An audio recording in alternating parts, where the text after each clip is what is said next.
आप सबको शालोम। एक बार फिर से मैं रेवरेंड डॉक्टर बिनी जॉन आपके समक्ष बिब्लिकल न्यूमरोलॉजी के अध्ययन की एक नई और खूबसूरत वीडियो के अंदर एक नए रहस्य के साथ मैं आपके सामने आज हूँ फिर से। और पिछली वीडियो में हमने काफ़ी रहस्य की बातों को सीखा है बिब्लिकल न्यूमरोलॉजी के द्वारा। और बाइबल की जितनी भी नंबर्स हैं वो अपने आप में कुछ कहते हैं। बाइबल है ना पूरी न्यूमरिकल है और इसके अंदर हम उन चीज़ों को पाते हैं जो हम अभी तक नहीं समझ पाए हैं। रहस्यों से भरी हुई है। हम लोग कहते हैं कि ये भविष्यवाणी की पुस्तक है, हम लोग कहते हैं रहस्यों से भरी हुई है, परमेश्वर रहस्य में है, परमेश्वर के रहस्य है ना जो सुलझे नहीं हैं। ये सब चर्चाएं हम लोग करते हैं, प्रचार में सुनते हैं, सब बातें करते हैं। लेकिन जब उनकी खोज की बात आती है और है ना कोई हम खोज करके बताते हैं तो अक्सर है ना उसको हम अनसुना कर देते हैं, बस इसी बात में रह जाते हैं। प्रार्थना करेंगे बार सब बातों के लिए, प्रभु है ना अगुवाई देगा, ये करेंगे। इस सब से नहीं होता, बल्कि उसके लिए चिंतन मनन की ज़रूरत होती है।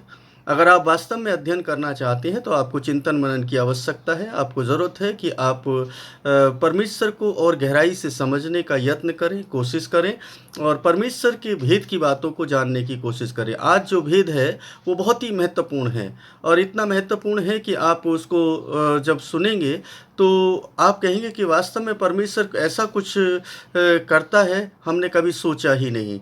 मैं आज चर्चा करूंगा यीशु मसीह की उम्र के बारे में कि यीशु मसीह कितनी उम्र में जो है इस संसार में क्रूसिफाइड होंगे, उसके विषय में एक भविष्यवाणी की गई।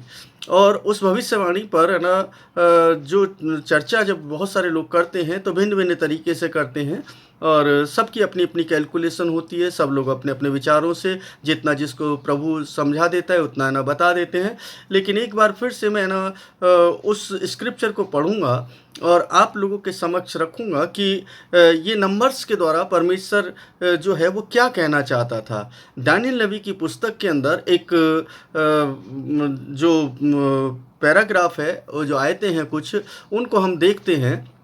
दानियल 9 उसके 24 से 26 पद तक वहाँ पर ना इस तरीके से लिखा है। मैं पहले उसको पढ़ लेता हूँ, उसके बाद है ना आप है ना इसको देख लें। ये यहाँ पर ऊपर है ना मैं लगा देता हूँ, आप इसको पढ़िए।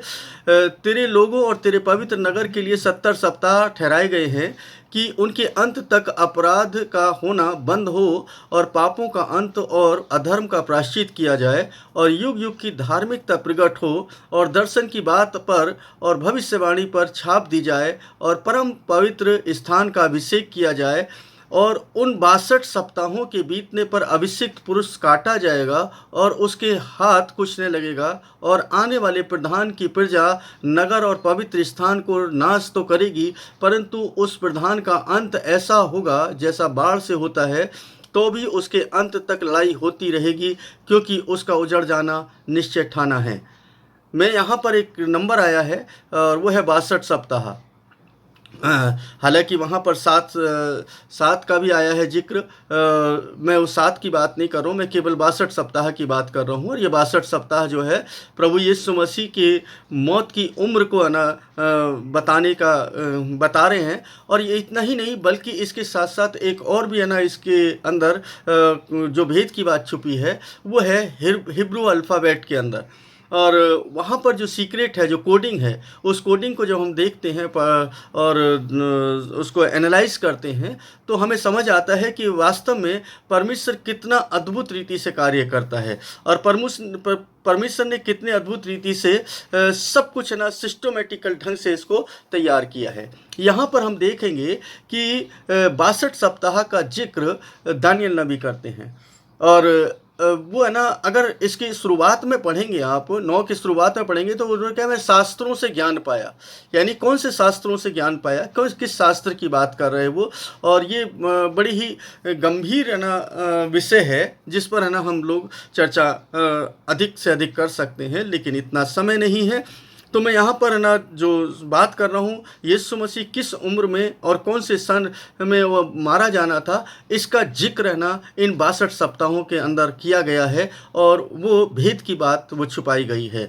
और उसको समझने वाले समझते हैं, जो नहीं समझना चाहते उनके लिए कुछ भी कहें आप ना कुछ समझ में नहीं आएगा।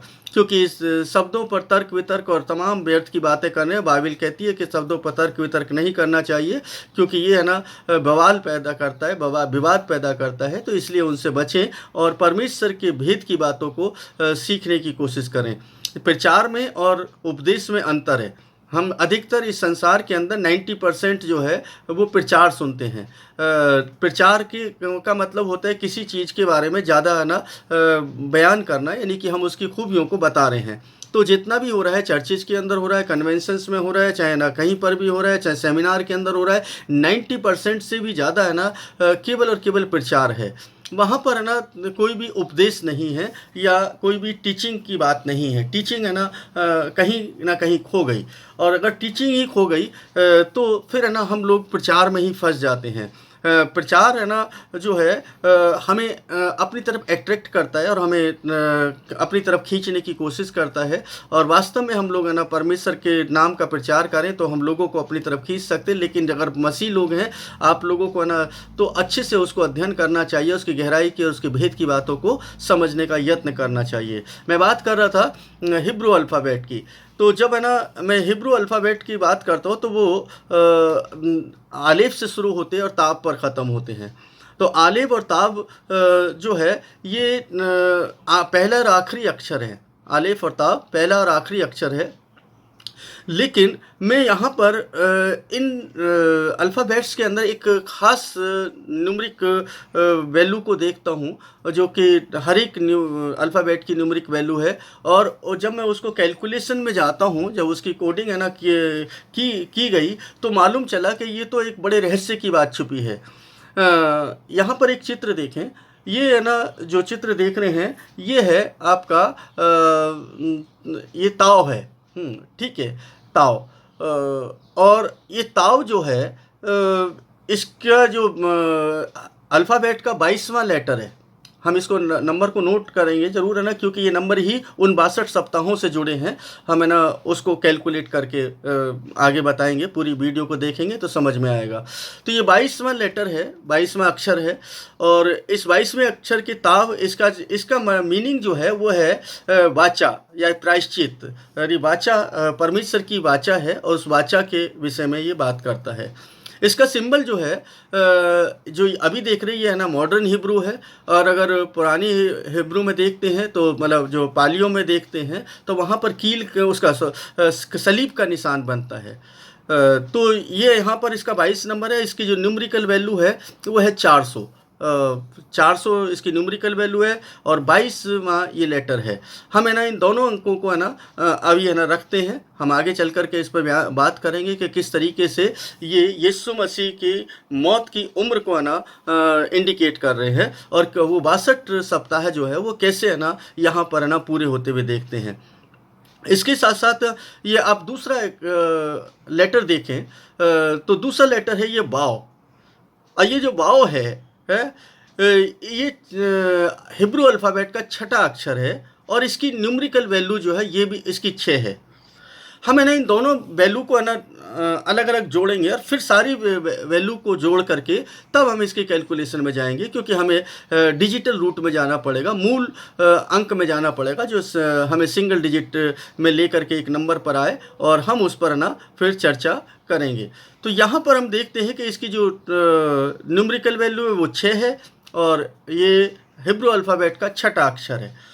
और इसका जो मतलब है वह है कील है। जब है ना पालियो में देखते हैं, क्योंकि हिब्रू अल्फ़ाबेट जो अभी देख रहे हैं आप, ये जो है मॉडर्न हिब्रू है, यानी कि आज के समय की जो हिब्रू जो कि बदलते बदलते आज इस तरीके से लिखी जाती है। लेकिन जो पुरानी है पालियो जो है वो उसके अंदर कील का ही निशान है। तो आपने देखा कील का निशान है, और दूसरा सलीब का निशान है। अगर है ना इसको हम है ना दोनों को है ना एक जगह मिला दें। अब ये तीसरी है ना वो देखें, ये तीसरी तस्वीर को देखें, तो ये तीसरी तस्वीर के अंदर हमने दोनों को एक जगह रखा है, और इसमें देख रहे हैं ऊपर है ना इनकी जो है कौन से नंबर पर है ना ये आते हैं, छठे नंबर पर और 22 नंबर पर। और नीचे जो है, और दूसरा जो है इसकी वो वैल्यू है हर जो अल्फ़ाबेट की वैल्यू है, एक की 6 है और एक की 400 है। तो हम दोनों को अलग अलग जोड़ देते हैं। तो 6 और 22 जो है वो 28 होता है, और 6 और 400 406 हो गया। जब है ना हम इन दोनों को जोड़ करके ना अलग अलग निकाल लेते हैं, तो फिर इसको फिर इन दोनों को भी हम एक बार फिर से जोड़ देंगे, तो ये दोनों मिल करके आते हैं 434।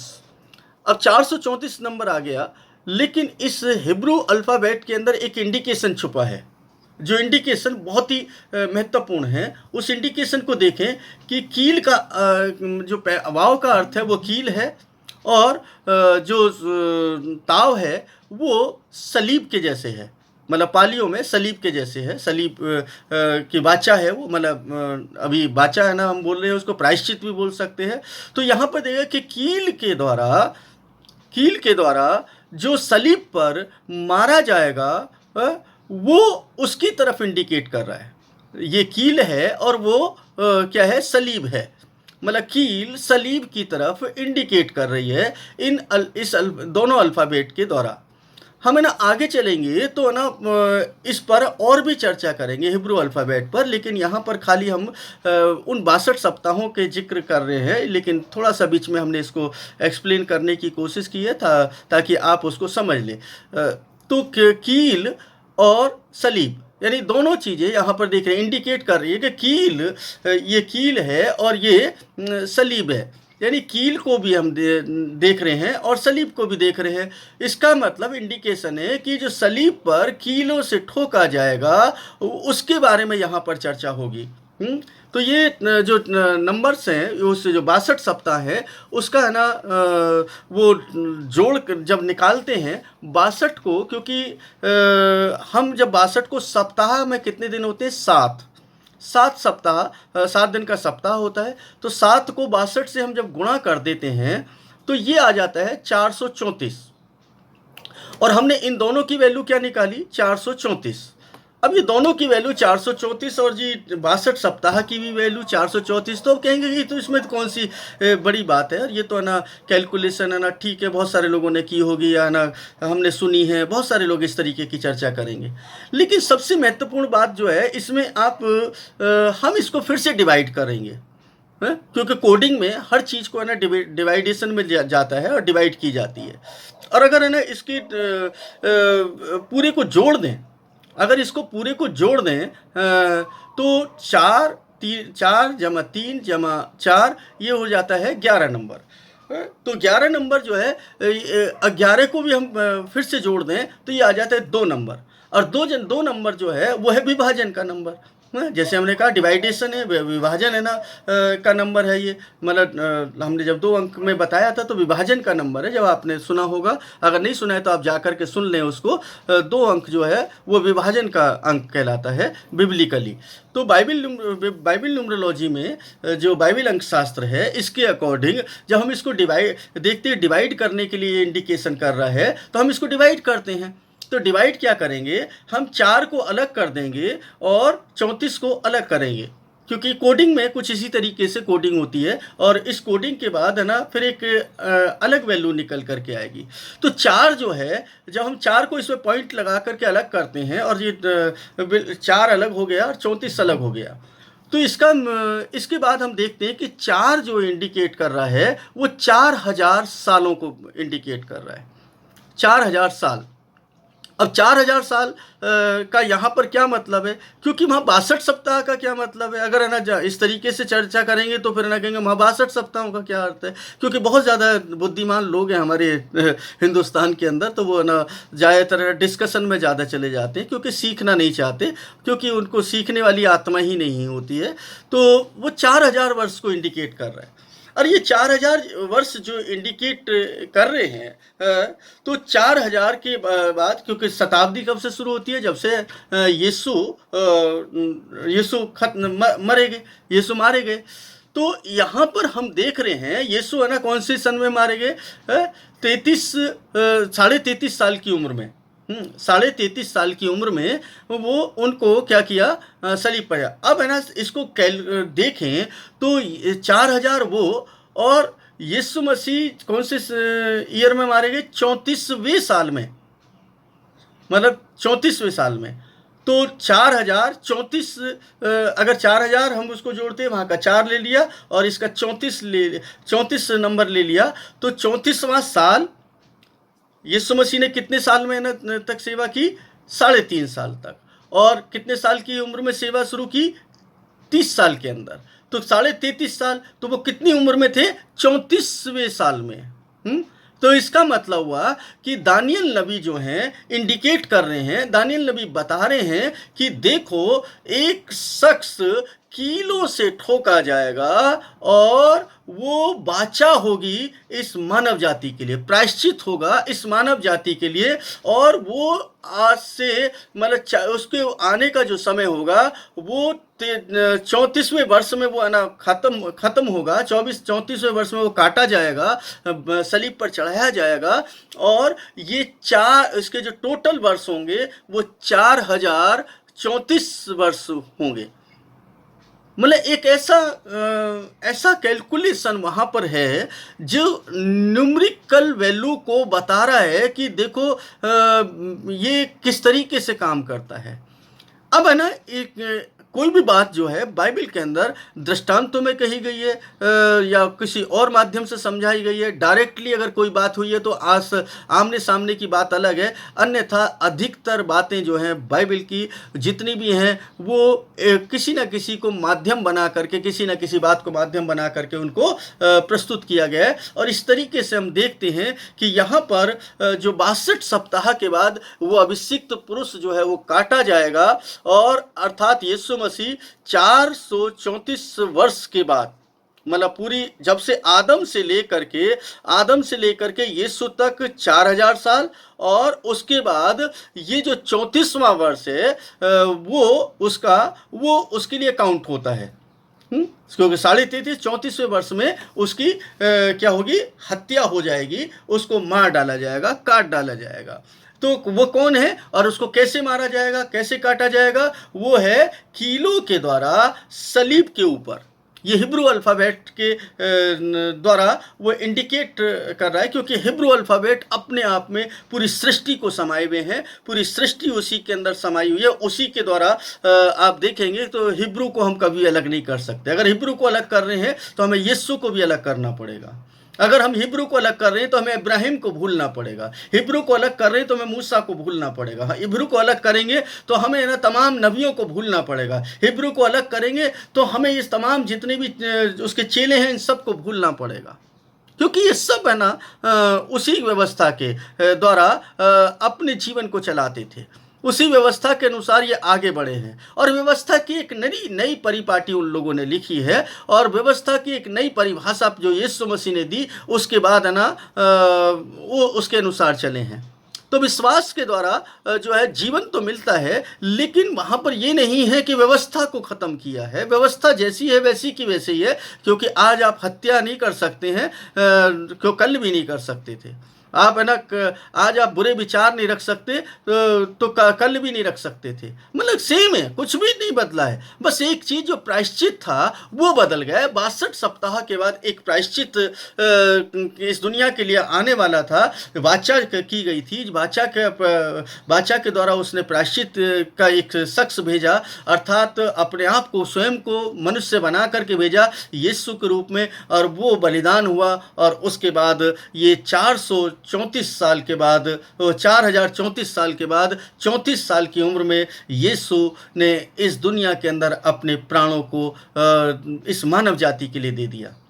तो ये 34 वर्ष की जो आयु का जो रहस्य है, ये बाइबल के अंदर दानियल नबी के द्वारा पहले से कहा गया है। और अगर किसी को भी ज़्यादा से ज़्यादा है ना अगर समझना है नंबर्स को, तो ना दानियल नबी को अवश्य पढ़ें। दानियल नबी कौन है? क्योंकि मैं दानियल नबी की पूरी हिस्ट्री बताऊंगा आने वाली वीडियोस के अंदर कि दानियल नबी कौन था, क्या था, और वो कैसे है ना वो नंबर्स पर है ना काम करता था, और किस तरीके से पूरे है ना सबसे ज़्यादा नंबर्स पर है ना दानियल ने काम किया। और यहाँ तक कि यीशु मसीह के जो जन्म के समय जो ज्योतिषी आए थे वो दानियल नबी की पुस्तक को ही पढ़ करके आए थे।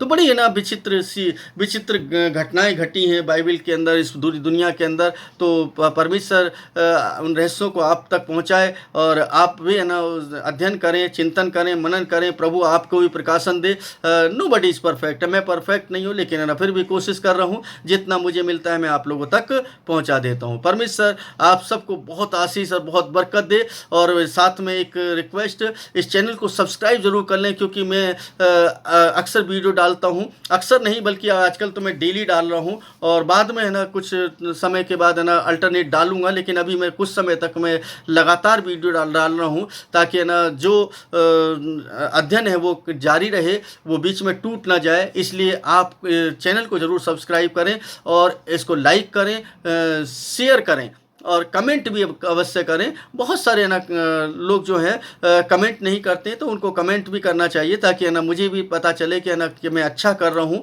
या बुरा कर रहा हूँ। जैसा भी है, जो भी है ना आप चाहें वैसा करिए, कोई वो नहीं है, क्योंकि हर एक व्यक्ति को विचार अपने प्रकट करने की आज़ादी है, तो आप अपने विचार रख सकते हैं। इसलिए आप लोग से रिक्वेस्ट है कि एक बार फिर से सब्सक्राइब करें, लाइक करें, कमेंट करें और दूसरे लोगों को शेयर करें, ताकि दूसरे लोग भी सीख सकें। आप सबको एक बार फिर से शालोम।